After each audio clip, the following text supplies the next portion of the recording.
Good morning everyone. यहाँ पर देखिए क्लास नंबर 5 है और ये 10th मैथ्स है। ध्यान दीजिएगा। देखिए यहाँ पर आज हम बात करने वाले हैं असली, यानी कि अभी तक मैंने बेसिक्स की बात किया। क्लास 1, क्लास 2, क्लास 3, क्लास 4 तक मैंने पूरा बेसिक्स की बात किया। नंबर्स क्या होता है, एलसीएम का असली मतलब क्या होता है, एचसीएफ का असली मतलब क्या होता है ना। एलसीएम निकालने का 2-3 तरीका बताया गया, एलसीएम में कैसे क्या होगी, सारी चीजें बताएगी। अब यहाँ पर ध्यान से समझो क्योंकि असली कहानी अब शुरू होती है। आप में है यूक्लिड्स डिवीजन लेमा है ना। आप में क्या है भैया, यूक्लिड्स डिवीजन लेमा है। क्लियर है। अब यूक्लिड्स पहले ये समझो लेमा क्या होता है, ध्यान से समझो है ना। लेमा जो होता है ना, एक्चुअली ये एक प्रूव्ड स्टेटमेंट होता है। लेमा क्या होता है, प्रूव्ड स्टेटमेंट होता है। प्रूव्ड स्टेटमेंट का मतलब ये है कि पहले से ही सिद्ध किया गया कथन है ना। लेमा क्या होता है, पहले से ही सिद्ध किया गया कथन है और इसकी हेल्प से हम किसी दूसरी बात को, किसी दूसरे कथन को सिद्ध करते हैं। नहीं समझे। लेमा क्या होता है भैया, प्रूव्ड स्टेटमेंट का मतलब होता है प्रूव है, कोई बात है जो कि पहले से ही सिद्ध है और इसकी सहायता से, एक मिनट, इसकी सहायता से हम क्या करते हैं, किसी दूसरे स्टेटमेंट को इसकी सहायता से है ना, दूसरे कथन को, किसी दूसरी बात को, कथन को सिद्ध करते हैं। दूसरे कथन को क्या करते हैं हम, सिद्ध करते हैं। ये समझ पाए। अगर मैं कहूँ लेमा क्या, तो आपको सिंपली बोलना है लेमा एक प्रकार से सिद्ध किया गया कथन होता है जिसकी सहायता से हम किसी दूसरी बात को, किसी दूसरे कथन को सिद्ध करते हैं। क्लियर है भैया। अब दूसरा आता है डिवीजन क्या है। तो भाई डिवीजन आपको समझ में आया है कि डिवीजन की प्रोसेस में क्या होता है। तो आप कहोगे सिंपल सा, डिवीजन का जो प्रोसेस होता है, जिस नंबर को डिवाइड किया जाता है उसको कहते हैं डिविडेंड कहते हैं, है ना। डिविडेंड जिसको हिंदी में कहते हैं भाज्य कहते हैं। डिवीजन की प्रोसेस में जिस नंबर से डिवाइड किया जाता है उसको कहते हैं डिवाइजर कहते हैं, यानी कि भाजक कहते हैं, है ना। क्लियर है। और जितनी बार डिवाइड करते हैं, जितनी बार कैंसिल करते हैं, जिस टेबल में कैंसिल करते हैं उसको कहते हैं, आपको क्या कहते हैं, उसको कहते हैं क्वोशेंट कहते हैं, यानी कि भागफल कहते हैं। बोलो समझ में आया। yes, क्लियर है। और यहाँ जो बचा रह जाता है आप कहोगे इसको कहते हैं रिमाइंडर कहते हैं, यानी कि शेषफल कहते हैं। बोलो समझ में आया, इतना क्लियर है ना। अब क्या होता है, ठीक है, ये तो भैया डिवीजन का प्रोसेस हो गया। अच्छा, ये सही है कि हमारा वाक्य सही है कि गलत है, इस चीज के लिए हम लोग को एक फॉर्मूला ही क्लास 6 से याद करते आए हैं और वो क्या है भैया, डिविडेंड इज इक्वल टू होता है डिवाइजर, है ना। डिवाइजर मल्टीप्लाई क्वोशेंट, है ना। डिवाइजर मल्टीप्लाई क्वोशेंट और प्लस में क्या होता है, आपको होगी रिमाइंडर होता है ना। इसको हिंदी में बात करें तो आप हिंदी लिख सकते हो, डिविडेंड का मतलब भाज्य बराबर होता है, क्या होता है, आप कहोगे भाजक गुणे भागफल, भाजक गुणे भागफल प्लस क्या होता है शेषफल। अच्छा, कंफ्यूजन ना हो इसलिए क्या हम लोग पढ़े थे, इसको ब्रैकेट में लगा देते थे, मतलब पहले मल्टीप्लाई वाला सॉल्व किया जाता है, प्लस बाद में किया जाता है। इसके लिए हम लोगों ने बोर्ड मास रूल भी अच्छे से पढ़ा था। बोर्ड मास रूल यही बताता है, पहले मल्टीप्लाई करो बाद में प्लस करो, कंफ्यूजन ना हो इसलिए मैंने क्या लगा दिया यहाँ पर। ठीक है भैया, डिवीजन की ये प्रोसेस आप सबको समझ में आता है, इसमें कोई समस्या तो नहीं है। अब ये यूक्लिड साहब ये नाम है ना, ये जो यूक्लिड है ये मैथमेटिशियन का गणितज्ञ है। महान गणितज्ञ ने क्या कहा, इसने कहा कि डिवीजन की प्रोसेस में, इसने क्या कहा, डिवीजन की प्रोसेस में आप डिवाइजर को क्या मान लो, बी से। इन्होंने यूक्लिड्स ने डिवीजन प्रोसेस में डिवाइजर को बी से सिंबलाइज किया, स्मॉल बी से। इतना समझ पा रहे हो ना। और जो डिविडेंड था, डिविडेंड, ओ सॉरी कुछ गलत हो रहा, नहीं सही, डिविडेंड को इन्होंने स्मॉल ए से कहा, डिविडेंड को स्मॉल ए से डिनोट करो, है ना। और क्वोशेंट को इन्होंने कहा कि भैया आप स्मॉल क्यू से इसको डिनोट करो, और रिमाइंडर को इन्होंने कहा आप इसको आर से जो है डिनोट करो। बोलो क्लियर है ना। और इन्होंने कहा जैसे आप ये बना रहे हो ना, आप ये ना लिखकर आप इसको ये लिखो, डिविडेंड को बी से यानी कि बी, डिविडेंड को ए से, डिविडेंड को ए से यानी कि ए बराबर, आप ये जो ब्रैकेट लगा रहे हो ब्रैकेट ना लगाओ, आप सीधा बोलो बी क्यू, है ना। और प्लस में आप रिमाइंडर प्लस करो। हम ये नहीं कर रहे तुम लोग गलत क्यों, लेकिन आप थोड़ा सा अपडेट कर लो। ठीक है भैया मैंने कर लिया, ठीक है मैंने कर लिया, यही बात इन्होंने दिया, लेकिन इसके साथ इन्होंने कंडीशन अप्लाई कर दिया। देखो यहाँ दिख रहा है उसमें, चलो ये दिख रहा है ना, इसके साथ इन्होंने एक कंडीशन अप्लाई किया, और वो कंडीशन ये थी जहां, है ना, यूक्लिड साहब ने क्या किया, एक कंडीशन अप्लाई किया, और कंडीशन क्या थी, जहां जो रिमाइंडर होगा ना भैया, जहां जो आपका रिमाइंडर होगा या तो 0 के बराबर होगा, ध्यान से समझो, जो रिमाइंडर होगा या तो 0 के बराबर होगा या तो 0 से कम होगा, बड़ा नहीं भैया, नहीं 0 से बड़ा होगा, सॉरी 0 से कम, माइनस में थोड़े थे, सॉरी भाई, यहाँ सिंबल सही लगाए, उल्टा कर दे। जो रिमाइंडर होगा, है ना, या तो 0 के बराबर होगा या 0 से बड़ा होगा, बढ़ के मुंह किसकी तरफ खुला है, आर की तरफ खुला है, मतलब 0 से बड़ा होना चाहिए, है ना। इसके साथ इन्होंने ये भी कंडीशन बताया कि लेकिन ये रिमाइंडर जो शेष फल है ना, ये भाजक करने वाली संख्या से, भाग करने वाली संख्या से, भाजक से छोटी होनी चाहिए, भाजक से छोटी होनी चाहिए। बताओ समझ में आए इतना। अब इस चीज को इन्होंने ये भी कहा कि ऐसा इसलिए होता है, ऐसा इसलिए होता है क्योंकि ध्यान से समझो, ऐसा इसलिए होता है क्योंकि जब हम किसी नंबर को 2 से भाग करते हैं तो जो रिमाइंडर आने की पॉसिबिलिटी रहती है उस भाग करने वाली संख्या से एक कम तक आता है ना। मतलब रिमाइंडर 0 आएगा और 1 आएगा, उसके आगे रिपीट होने लगेगा। अगर हम किसी संख्या को 3 से भाग करेंगे तो जो रिमाइंडर आता है ना, उस 3 से 1 कम तक आता है, मतलब रिमाइंडर 0 आएगा, 1 आएगा, 2 आएगा, इसके आगे फिर यही रिपीट होने लगेगा। अब ये चीज कैसे क्या होती है तो मैंने क्लास नंबर 3 में बकायदा अच्छे से समझाया है, आप पीछे वाली क्लास जाकर देख लीजिए, है ना। अगर आप पहली बार देख रहे हैं यूट्यूब वाले तो आप सिस्टमेटिक रूप से देखोगे तभी बढ़िया क्लियर होगा। अगर आप 4 से डिवाइड करते हैं तो रिमाइंडर कहां तक आने की संभावना है, तो आप कहोगे 1 कम तक, मतलब 0 1 2 3, इसके बाद फिर ये कंटिन्यू चलेगा। 5 से डिवाइड करते हैं तो रिमाइंडर भैया 0 1 2 3 4 तक आएगा। ये समझ में आया। इसको एक मैं बता दे रहा हूँ, 5 वाला बता दूं क्या। चलो जैसे मैं 5 को 5 से डिवाइड करूंगा तो आप कहोगे 5 1 5, रिमाइंडर 0 आया। 5 को अब एक ज्यादा ले लो, 6 ले लो, है ना। 5 को जब 6 से डिवाइड करेंगे तो 5 1 5, रिमाइंडर क्या है 1 आया। 5 अब यहाँ 7 ले लो तो 5 1 5, आप कहोगे रिमाइंडर 2 आ गया, ठीक है। 5 अब यहाँ 8 ले लो तो 5 1 5, रिमाइंडर क्या आया 3 आया। अब यहाँ पर 9 ले लो, है ना, तो 5 1 5, रिमाइंडर 4 आया। अब फिर यहाँ जब 10 लोगे तो 5 दूना 10, इसके बाद से फिर रिमाइंडर रिपीट होना ये शुरू हो जाएगा। फिर आगे ऐसे कंटिन्यू चलोगे 0 1 2 3 4, 0 1 2 3 4। समझ में आया। बस यूक्लिड्स डिवीजन लेमा यही चीज है, समझ में आया, बढ़िया क्लियर हुआ। मतलब यूक्लिड डिवीजन लेमा में क्या होता है, यूक्लिड साहब ने क्या किया, डिवीजन की प्रोसेस में एक इक्वेशन दिया, है ना। डिवीजन की प्रोसेस में एक स्टेटमेंट दिया कि जो डिविडेंड होता है वो divisor multiply quotient plus remainder की इक्वल होता है।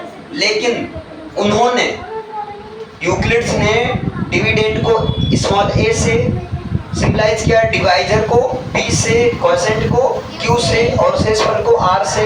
उन्होंने एक इक्वेशन दिया a बराबर bq प्लस r, जहां उन्होंने कंडीशन बताई कि जो r होता है रिमाइंडर होता है, भाजक करने वाली संख्या से कम तक आता है, मतलब जो रिमाइंडर होगा वो जीरो की या तो बराबर होगा या तो जीरो से ज्यादा होगा, लेकिन लेकिन लेकिन वही रिमाइंडर किससे कम होगा, तो आप कहोगे भाजक से कम होगा। ये देखो आप देख रहे हो ना, आप कह रहे हो यहाँ पर अगर हम देखें 5 से संख्या को डिवाइड किया जाएगा तो रिमाइंडर क्या आ रहा है, तो आप कह रहे हो रिमाइंडर 0 आ रहा है ना, रिमाइंडर 1 आ रहा है, रिमाइंडर 2 आ रहा है, रिमाइंडर 3 आ रहा है, रिमाइंडर 4 आ रहा है ना, इसके बाद फिर 0 होने, तो आप क्या बोल सकते हो, यहाँ पर रिमाइंडर देखो 0 के बराबर है, आप कहोगे हाँ है, क्या 0 से ज्यादा है, हाँ भाई 0 से ज्यादा है, लेकिन ये भाजक है कि नहीं, भाज करने वाली संख्या यही तो है, तो भाजक को b माना गया है। अब बताओ भाजक से कम है, अरे सॉरी हाँ ठीक है,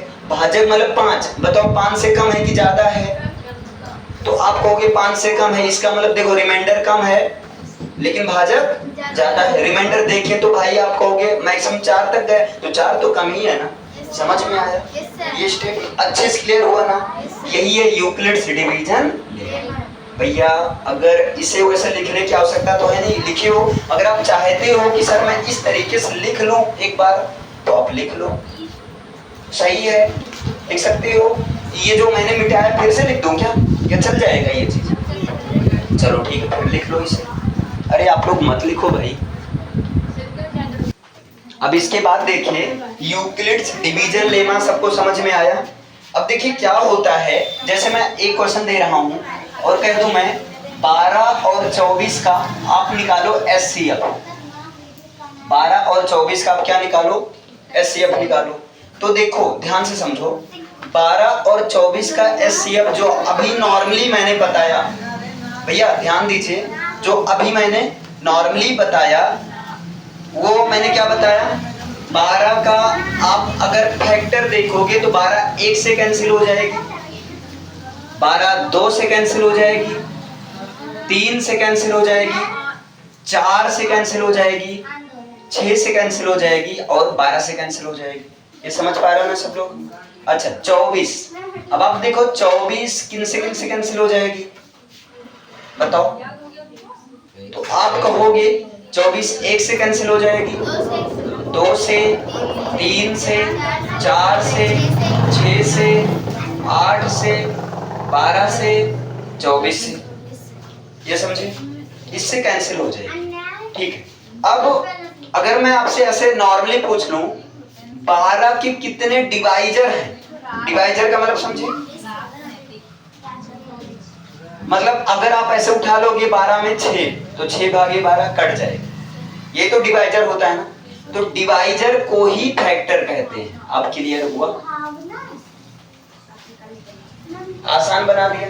अगर कोई फैक्टर की बात करे तो तुरंत मतलब दिमाग में आना चाहिए, अच्छा फैक्टर का मतलब 12 किन किन संख्याओं से, डिवाइजर से यही तो याद आएगा 12 किन किन संख्याओं से कट जाएगी। तो ये जो आपका एचसीएफ है ये कौन सी मेथड है, डिवाइजर या जो है आप बोल सकते हो फैक्टर मेथड है। ये आपका पहले वाला नहीं है जो अभी मैंने बताया था, ये थोड़ा सा हटके है।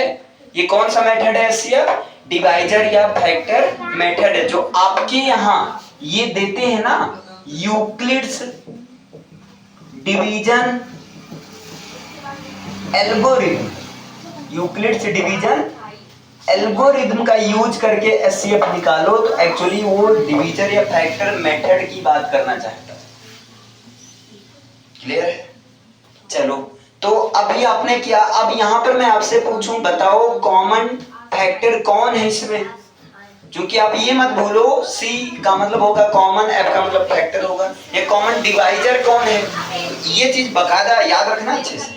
तो आप कहोगे कॉमन फैक्टर 1 है, कॉमन फैक्टर 2 है, कॉमन फैक्टर 3 है, कॉमन फैक्टर 4 है, कॉमन फैक्टर 6 है, कॉमन फैक्टर 12 है और नहीं है। लेकिन आपने कहा अच्छा कॉमन फैक्टर मैंने निकाल लिया, लेकिन हमें कॉमन फैक्टर में से हाईएस्ट की बात करनी है। ठीक है, तो हाईएस्ट का मतलब एचसीएफ डायरेक्ट आ जाए, हाईएस्ट कॉमन फैक्टर है कौन है, तो आप कहोगे हाईएस्ट कॉमन फैक्टर। देखो कॉमन फैक्टर ये तो है, इसमें से सबसे बड़े ही कौन है, तो आप कहोगे 12 है, मतलब 12 और 24 का, इसलिए HCF ये 12 और जो है 24 का क्या है, आप कहोगे 12। बताओ इतना समझ में आया? ये है आपका एक्चुअल में Euclid's division algorithm. High school में आपको ये पढ़ना है, लेकिन एक्चुअली असली डिवीजन एल्गोरिथम वाला ये नहीं है ना। असली में वो डिवीजन मेथड की बात करता है, इसलिए मैं इसको सीधा नाम दे देता हूं डिवाइजर या factor method. Euclid division algorithm नहीं कहेंगे, गलत हो जाएगा, क्योंकि वहां डिवीजन मेथड का यूज करता है और वो इनका लेमा, अरे यूक्लिड का जो इन्होंने इक्वेशन दिया था उस चीज का यूज किया जाता है। उस चीज का यूज करने का मतलब a बराबर bq प्लस r का यूज अभी नॉर्मली समझ में आया। एक तो पहला तरीका ये पता है, दूसरा तरीका जो आप करते हो है ना, और आप कौन सा तरीका अपनाते हो ये सबको पता है। आप कौन सा तरीका अपनाते हो? आप एक तरह से प्राइम फैक्टराइजेशन वाला तरीका अपनाते हो, है ना। आप कौन सा तरीका अपनाते हो? Prime factorisation.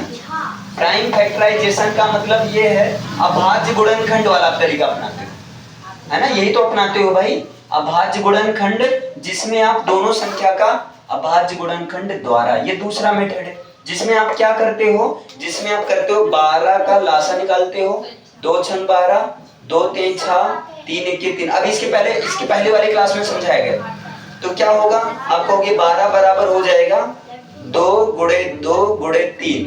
फिर इसी तरह आप 24 का निकालोगे तो 24 बराबर क्या हो जाएगा, आप निकालोगे तो आप कहोगे 12 दूना 24, 2 छंग 12, 2 3 6, 3 1 3। जब आप 24 का निकालोगे आप कहोगे आएगा 2 दूना 4, दूना 8 त्रिक 24 ही आएगा। अब आप HCF की बात करोगे तो आप जो करते थे, अच्छा ये कॉमन है, इनमें से एक ही लिखना है, ये कॉमन है तो इनमें से एक ही लिखना है, ये कॉमन है तो इनमें से एक ही लिखना है। 2 दूना 4, 4 3 12, आंसर तो वही आया ना। या दूसरा मेथड का यूज करते हो, बताओ ये समझ में आया है ना। समोसा खा लेना, ठीक भैया, अच्छा वाला नहीं है लेकिन जो भी है समोसा खिला रहे हैं, शुक्र मनाओ, शुक्रिया अदा करना चाहिए, थैंक यू बोलना चाहिए, बोलो थैंक यू। चलो अरे ठीक है, वेलकम। चलो ये समझ में आया। अब देखो इसके बाद में आप कह रहे हो अच्छा HCF की बात कर रहे हैं, तो एक डिवीजन मेथड था, एक क्या था आपका, जहां पर हम क्या करते थे, जैसे 12 और 24 का में क्या निकालना है, HCF निकालना है। 12 और 24 का क्या निकालना है, तो आप ये इसमें देखते थे कि 12 जो है छोटी है, 24 जो है बड़ी है, और छोटी संख्या को आप ट्रीट करते हो किसकी तरह, डिवाइजर की तरह, है ना, और बड़ी संख्या को आप ट्रीट करते हो किसकी तरह, भाज्य यानी कि डिविडेंड की तरह, है ना। और आपको पता है डिविडेंड को बीच में लिखा जाता है, डिवाइजर को यहाँ लिखा जाता है। तो आप करते हो 12 दूना 24 ऐसे डिवाइड करना, और जब शेषफल 0 आ जाए, और जिस सिचुएशन में शेषफल 0 आ जाए वही वाला डिवाइजर क्या हो जाता है, HCF हो जाता है आपका। तो सबसे आसान तो यही था, मजा आता था करने में। याद आया कि नहीं, क्लियर है। अब क्या होता है भैया, एक होता है आपका एलसीएम मेथड से, अब आपको झटका लगने वाला है। एक होता है एलसीएम मेथड से, आपको एलसीएम मेथड से कैसे होगा, देखो एलसीएम मेथड से HCF 12 और 24 के, ध्यान से समझना, जब 12 और 24 को निकालोगे तो आप एलसीएम मेथड से आप क्या निकाल रहे हो, HCF निकाल रहे हो। ध्यान देना, एलसीएम मेथड से क्या निकाल रहे हो, HCF, और HCF में कॉमन फैक्टर की बात आप करने वाले हो। तो आपको क्या करना है, ऐसी नंबर से कैंसिल करना है जो दोनों को डिवाइड करे।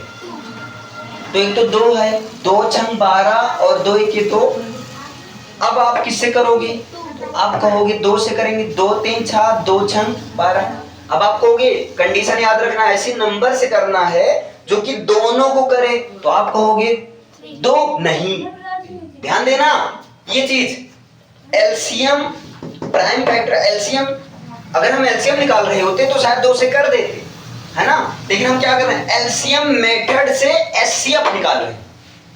हम क्या निकाल रहे हैं, एचसीएफ। तो अब हम 3 से करेंगे, चूंकि 3 कॉमन है तो 3 के 3, 3 दूना 6। अब आपको कि इसको काटे नहीं, कुछ नहीं करना है भैया, बस क्योंकि यहाँ पर अलग अलग आ गया ना। अब इसी को गुणा कर लो, 2 दूना 4 3 12, ये आ गया आपका। इसको गुणा करोगे 2 दूना 4 3 12, 12 एचसीएफ हो गया। बताओ समझ में आया है ना। ये क्या आपका एलसीएम मेथड से एचसीएफ निकालना बताया मैंने। ये सबको समझ में आया। मतलब आपको क्या करना, पूरा एक एक नहीं लाना है, आपको तब तक कैंसिल करते रहना है जब तक कि दोनों कैंसिल हो, दोनों संख्या या तीनों संख्या, चारों संख्या। और जहां आपको लगे कि नहीं हो रही वहीं पर छोड़ दो उसको, और जो भी रहे उसको मल्टीप्लाई करके एचसीएफ मिल जाएगा। ये नया तरीका होगा, बिल्कुल नया होगा। ये समझे भैया, इतना समझ में आया। लेकिन आप एलसीएम कैसे करते हो, अगर मैं बात करूं एलसीएम आप कैसे करते हो, तो आप कहोगे सर जी अगर एलसीएम होता, अगर हम इसका एलसीएम कर रहे होते तो हम 2 को भी काटते, है ना। एलसीएम में हम क्या करते थे, ये पूरा एक एक लाते हैं ना। ये अंदर समझ में आ रहा है भाई, क्लियर हुआ ये चीज। ये तो है भैया सारी चीजें। अब क्या होता है, ध्यान से समझो। अब क्या होता है, ये यूक्लिड साहब जो था ऊपर दिख रहा है ना, उसमें देखो ये दिख रहा है। हाँ, अब बात करते थोड़ा सा हाई स्कूल में, ध्यान से देखो। जो यूक्लिड साहब थे, है ना, यूक्लिड ने, एक मिनट यार भाई थोड़ा सा देखो, यूक्लिड ने डिवीजन की प्रोसेस में क्या किया, या Euclid division algorithm, Euclid division algorithm में क्या किया गया। इसमें पहला स्टेप देखो, स्टेप वाइज समझो। इसमें पहला स्टेप ये क्या किया गया कि जो भी नंबर दिया रहे, है ना, जो भी नंबर दिया रहे, चाहे वो 2 नंबर है या 2 से ज्यादा नंबर है, ध्यान से समझो। जो भी नंबर दिया रहे, चाहे वो 2 नंबर हो या 2 से ज्यादा, या मैं मान लेता हूं जैसे नंबर 1 है आपका, P है 1 नंबर है, Q है 1 नंबर है, R है। ध्यान से समझो, है ना। R मत मानो, P Q S और T मान लो ऐसे। ये यूक्लिड डिवीजन एल्गोरिथम क्या कहता है, जो भी नंबर दिया रहे सबसे पहले आप उसमें देख लो कौन बड़ा है कौन छोटा है ना। अगर आपका नंबर 3 है तो आप शुरू के 2 देखो, ऐसे समझो। आप शुरू के 2 नंबर की बात करो, है ना। जब शुरू के 2 नंबर का आप एचसीएफ निकाल लोगे तो 1 हो जाएगा, ये 1 नंबर हो जाएगा ना। फिर 1 नंबर के साथ दूसरा, या अभी आप ऐसे समझो, खिचड़ी नहीं करना, जनरली 2 से। ये कहता है जो भी नंबर दिया रहे आप उसमें डिसाइड कर लो कौन छोटा है कौन बड़ा है। तो हमारे पास नंबर है 12 है और 24 है, क्लियर। तो सबसे पहले आप डिसाइड करो कौन बड़ा है कौन छोटा है। तो आपने डिसाइड किया, देखो 12 छोटा है 24 बड़ा है ना। जो छोटा रहे उसको ट्रीट करना है डिवाइजर की तरह, यानी कि उसको मानना है, डिवाइजर बोले तो B मानना है भाई, यही तो है ना, इतना समझे। जो बड़ा रहे उसको ट्रीट करना है डिविडेंड, डिविडेंड बोले तो क्या मानना है आपको, ये A मानना है। बताओ इतना समझ पाए, पहला स्टेप क्लियर हुआ। अच्छा, ये तो पहले स्टेप में ये करना है। दूसरे स्टेप में क्या करना है, आपको एक्चुअल में डिवीजन करना है, आपको एक्चुअल में क्या करना है, डिवाइड करना है। दूसरे स्टेप में क्या करना है, अब यहाँ पर मैं चेंज कर लेता हूँ, मैं यहाँ 24 की जगह 26 ले लेता हूँ, थोड़ा समझने के लिए। मैं क्या करता हूँ, 24 की जगह 26 ले लेता हूँ।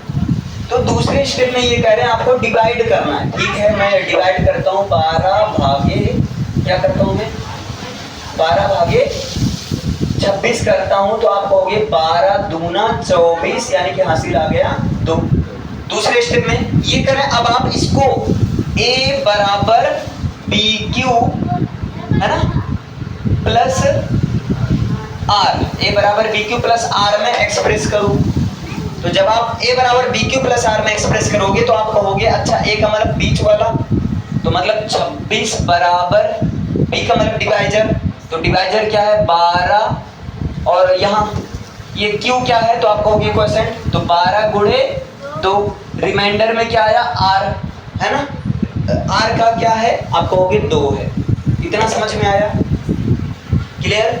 ये यूक्लिड डिवीजन एल्गोरिथम यही कहता है, उसको a बराबर बी क्यू प्लस आर में एक्सप्रेस करो। अच्छा मैंने एक्सप्रेस किया, फिर ये कहता है कि अगर एक्सप्रेस करने पर अगर रिमाइंडर जीरो हो, अगर रिमाइंडर जीरो हो, आर की जगह जीरो लिखा हो, तब वहां पर यही b को हम मान लेंगे एचसीएफ।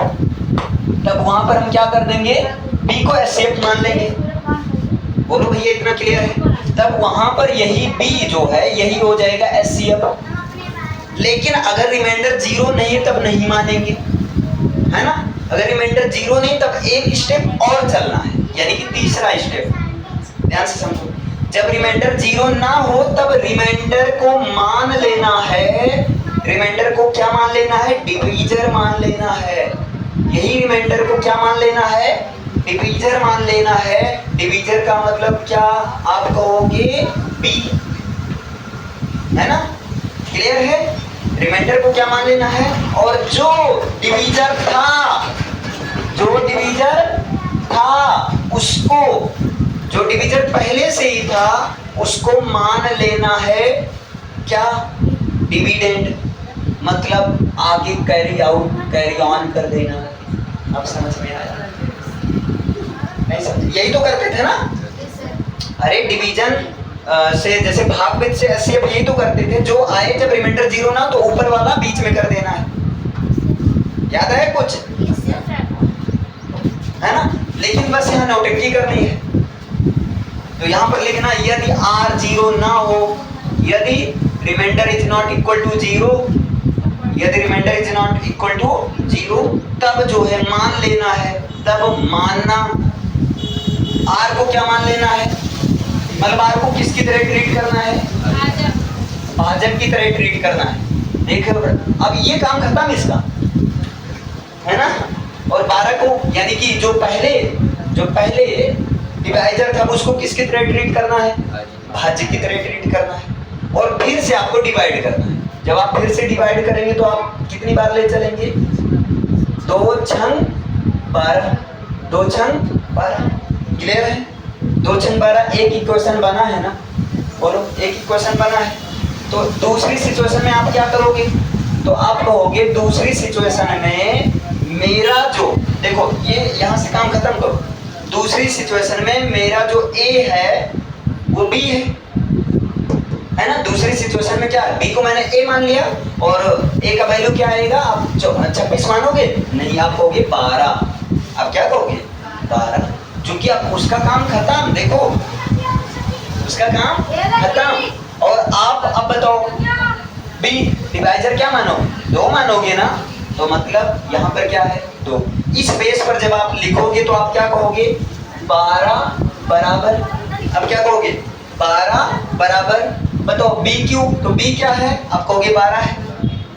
नहीं यार, हाँ सही है, सही। a बराबर 12 है। मतलब यार देखो, कुछ देर इसको छिपा देते, छिपा दिए ना, छिपा दिए। दूसरा डिवीजन दिख रहा है आपको? दिख रहा है ना। जब आप इसके बेस पर लिखोगे तो अब b यहाँ कौन है? a कौन है? यानी भाज्य 12 है ना। 12 है तो 12 बराबर आप क्या लिखोगे? 2 गुणे 6 लिखोगे ना। तो 2 गुणे 6 लिखोगे, प्लस रिमाइंडर में क्या आया? 0 आया ना। रिमाइंडर में क्या आया? 0 आया। दो इक्वेशन समझ में आया।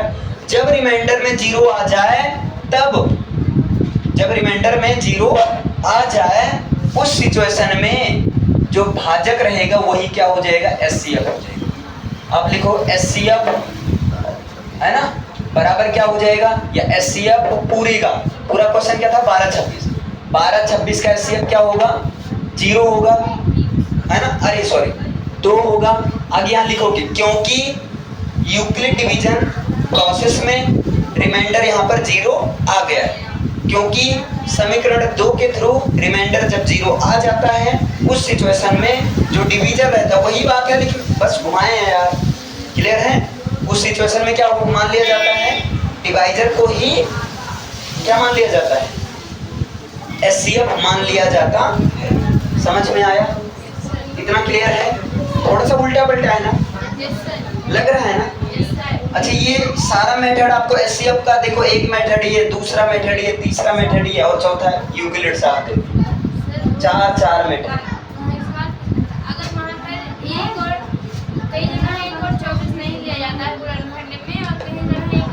लिया जाता है। जहां जैसे कोई कॉमन फैक्टर नहीं होगा तो वहां जैसे भाई अब 2 और 3 है तो यहाँ तो लेना ही पड़ेगा ना, क्योंकि भाई 2 तो अकेले लिख सकते, यहाँ तो कुछ मिल ही नहीं रहा है, तो हमें कॉमन खोजना। तो मल्टीप्लाई 1 2 3 का एचसीएफ क्या होगा, 1 ही तो होगा।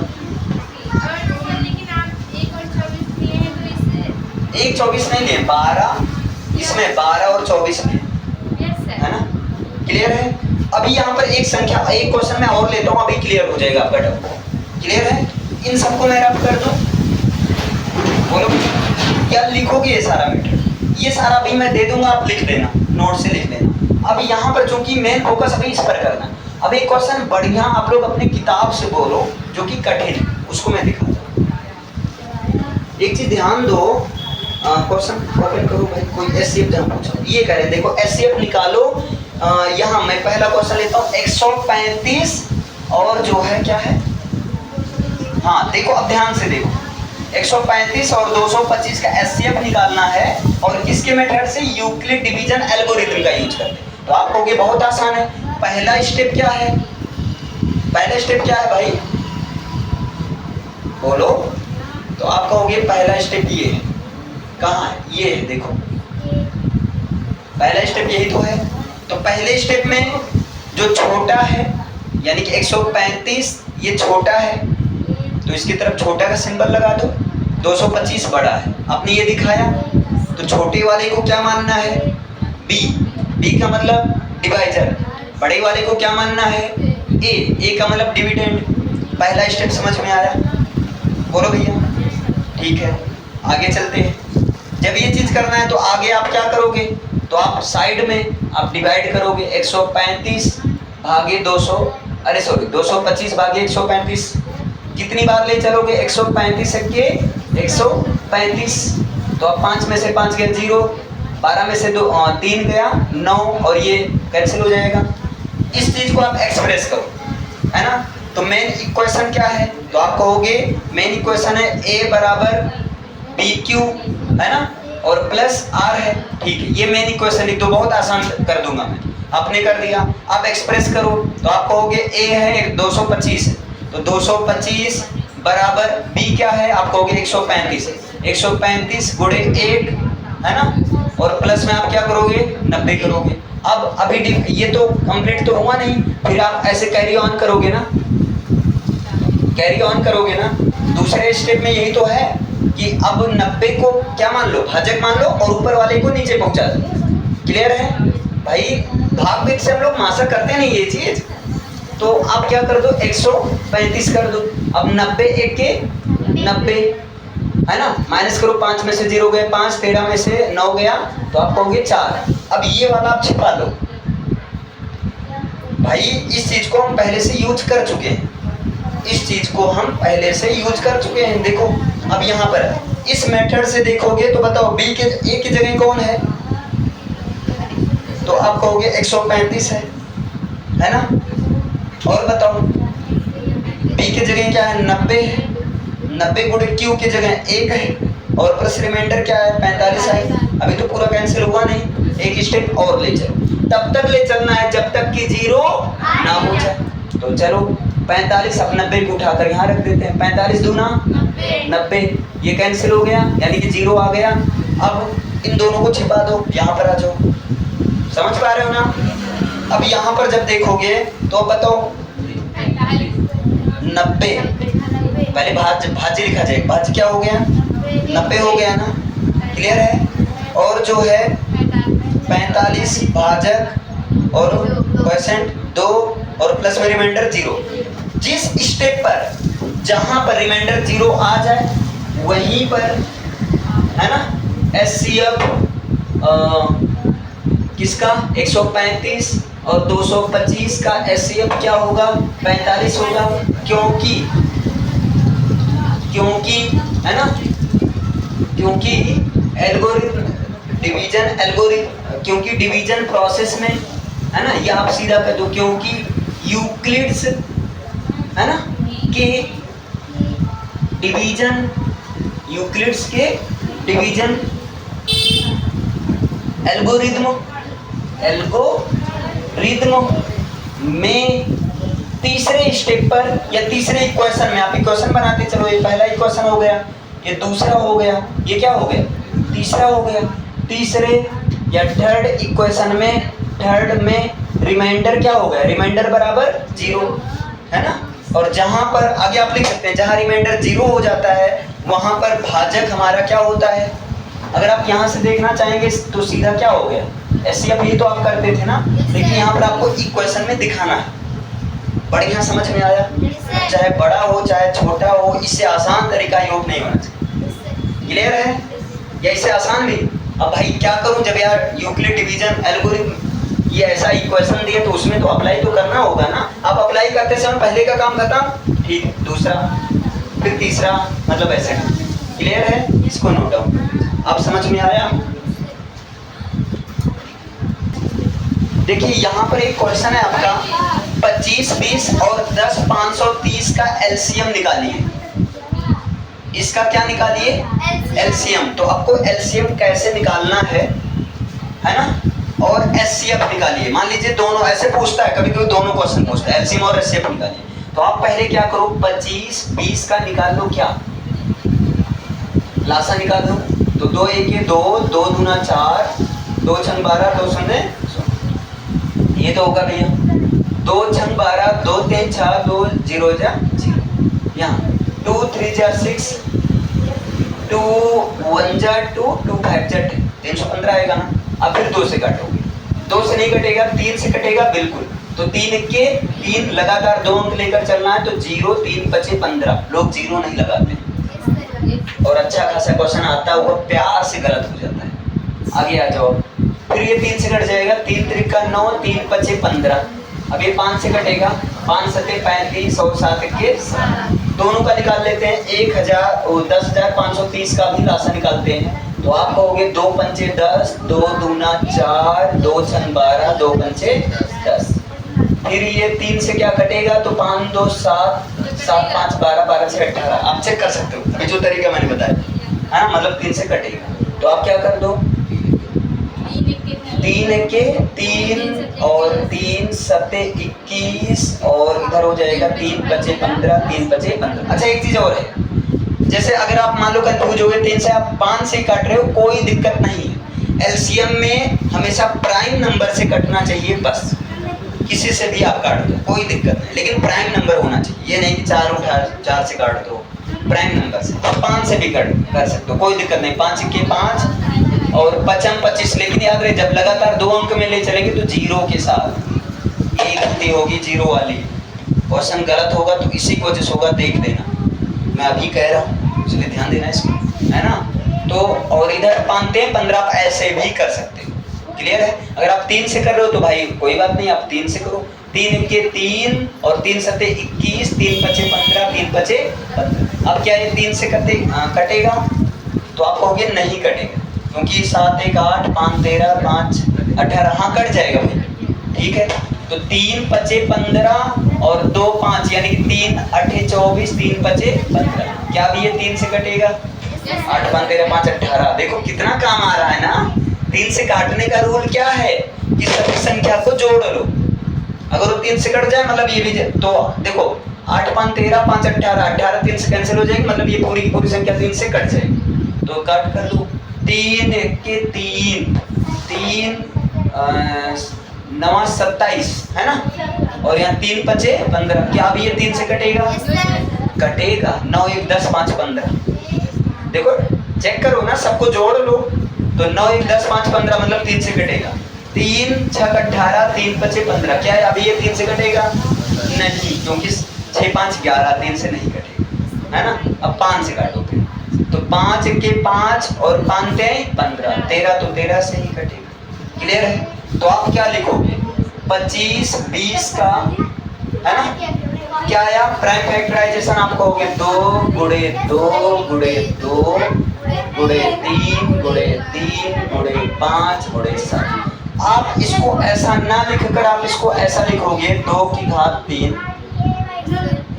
3 की घात 2, 5 की घात 1 है, तो भाई लिख दो या ना लिखो, कोई जरूरत नहीं, है ना। घात 1 लिखने, आप चाहो तो लिख दो, कोई दिक्कत नहीं, आत्मा ना कर से नहीं। नहीं लिखेंगे भाई, गुस्सा क्यों हो रहे यार।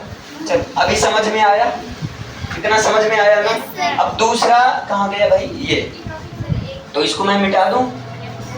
चलो दूसरा कहाँ गया आपका, 10 520, इसको लिखेंगे तो आप कहोगे जब इसको लिखेंगे तो इसका आएगा क्या आएगा, क्या आया है 2 गुणे 3 गुणे 3 गुणे 3 गुणे 3 गुणे 5 गुणे 13। हम इसको ऐसा ना लिखकर हम क्या लिखेंगे, 2 और 3 है 4 बार, तो 2 3 की घात 4 गुणे 5 और गुणे 13। ये समझ में आया।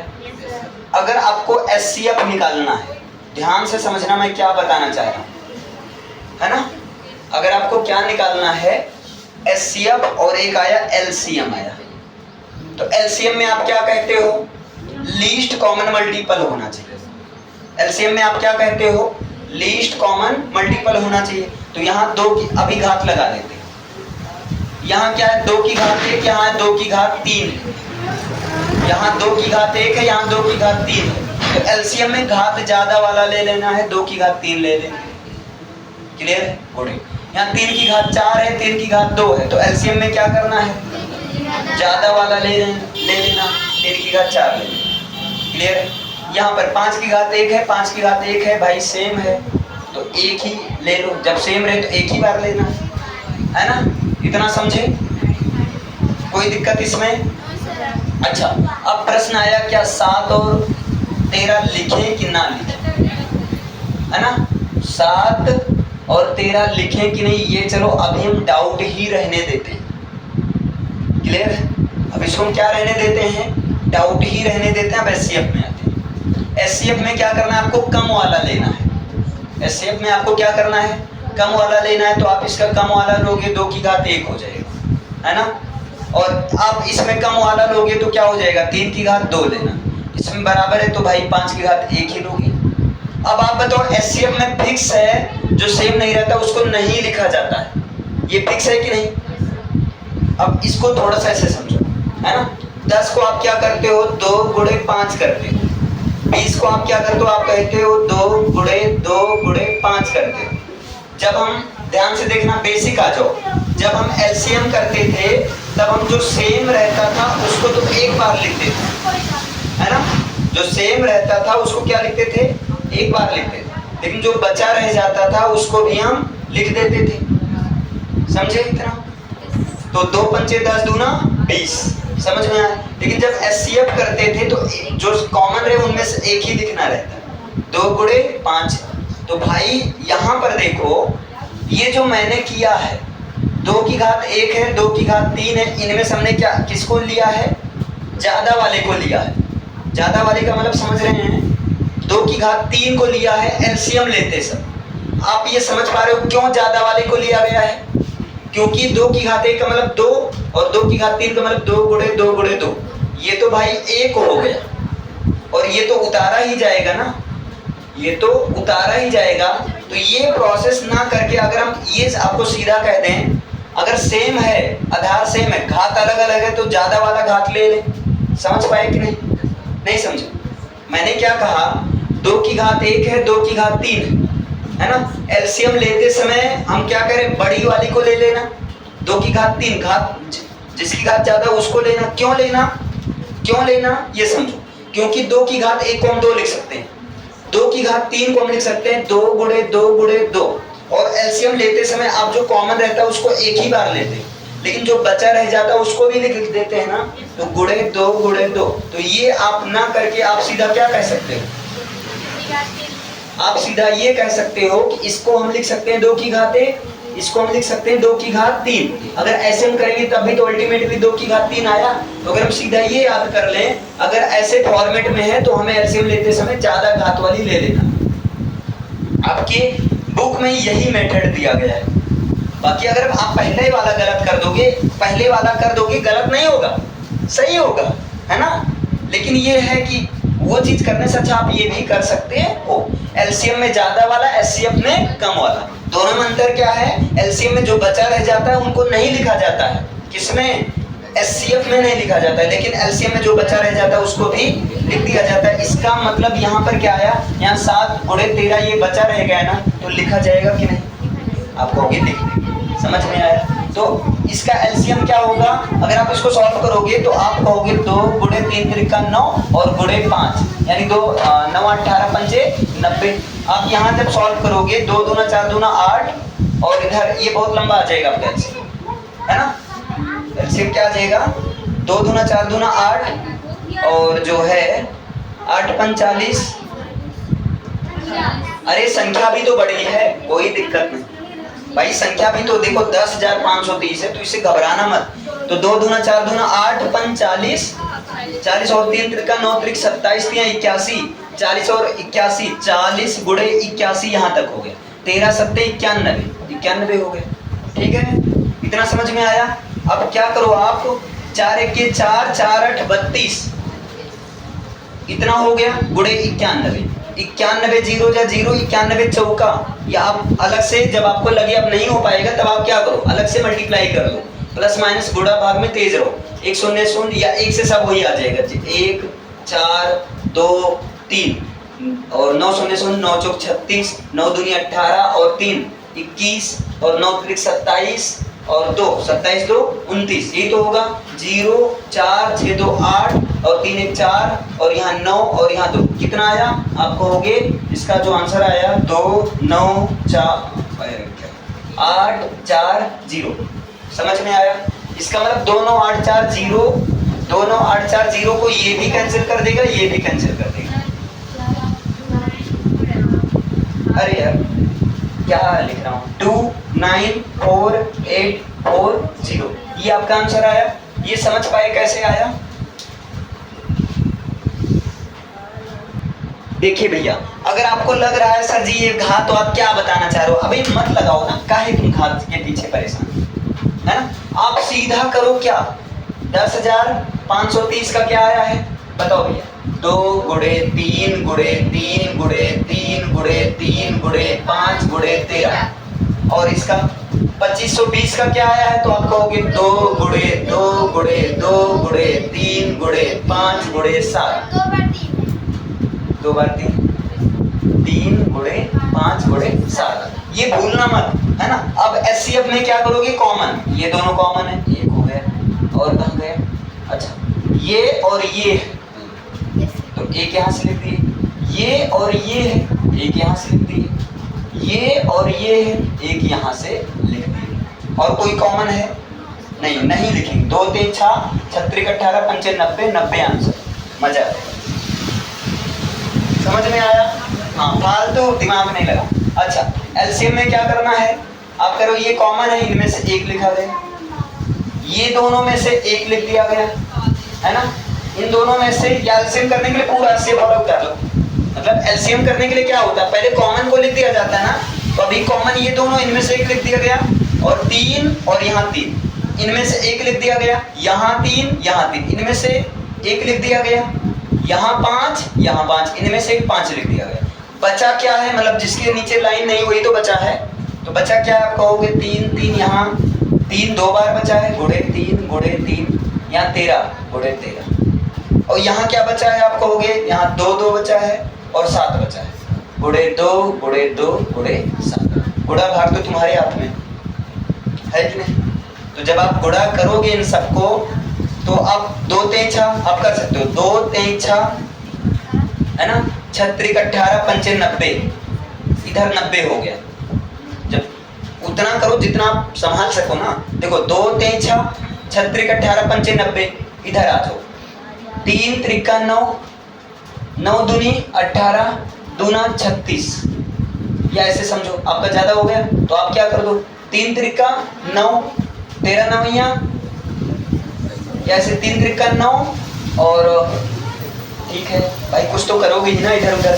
3 त्रिका 9, 13 9, आप कहोगे 13 9 117, 117 गुणे इधर 2 दूना 4, 4 सते 28। क्लियर है? अब यहाँ पर क्या करोगे? आप कहोगे अभी तो हम डायरेक्ट कर सकते हैं, डायरेक्ट चल सकते हैं। तो 9 सते 63, 9 1 के 9 और 9 6 15 के 5 हासिल आया 1, 9 1 के 9 और हासिल 1 10, और 1 0 लगा दो, गुणे 28। अब हम शायद डायरेक्ट ना चल पाए क्योंकि 28 का पहाड़ा नहीं याद है। तो आप देखो गुणा करने के लिए एक मेथड का और यूज कर सकते हो, जैसे देखो 10 530 गुणे आप 28 करते हो ना, आप ये चीज मत लिखो, आप सीधा लिखो 8 शून्य शून्य, 8 त्रिक 24 के 4, 8 पंच 40 और 40 दुई 42 के दुई, है ना। और 8 शून्य शून्य और हासिल 4, शून्य और 4 कितना हो जाएगा, 4 हो जाएगा।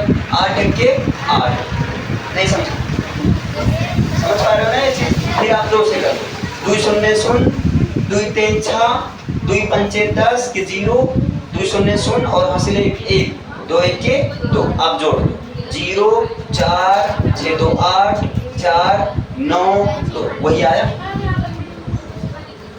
मतलब इससे आपका टाइम बचेगा, मतलब वो चीज मैंने लिखा ही नहीं, समझे।